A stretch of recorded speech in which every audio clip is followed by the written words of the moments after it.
அவன் அருளாலே அவன் தாள் வணங்கி. ஓம் கருணைக்கடலே கந்தா போற்றி.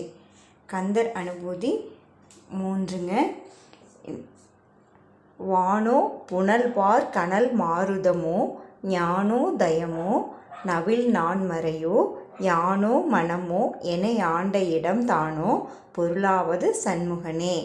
4 வளைப்பட்ட கை மாதுடு மக்கள் எனும் தலைப்பட்டு அழியத் தகுமோ கிளைப்பட்டு எழு சூர் உரமும் கிரியும் தொலைப்பட்டு உருவத்தொடு வேலவனே.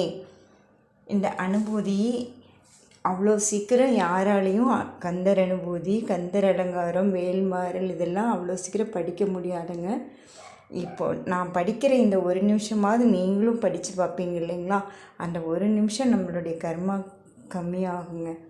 ஏன்னா பாருங்கள், இந்த கந்தர் அனுபூதியில் லாஸ்ட் லைனே குருவாய் வருவாய் அருள்வாய் குகனேன்னு வருங்க. 51 தான் கடைசி.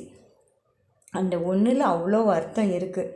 குருவாய் வருவாய் அருள்வாய் குகனே அப்படின்னா வருவாயும் வர மாதிரியும் இருக்குது, முருகர் நம்மக்கிட்ட வர மாதிரியும் அந்த லைன் வருதுங்க. எவ்வளோ அற்புதமாக அவர் எழுதியிருக்காரு பாருங்கள். இது உங்களுக்கு பிடிச்சிருந்தா சப்ஸ்கிரைப் பண்ணுங்கள், லைக் பண்ணுங்கள். நன்றி. ஓம் முருகா சரணம்.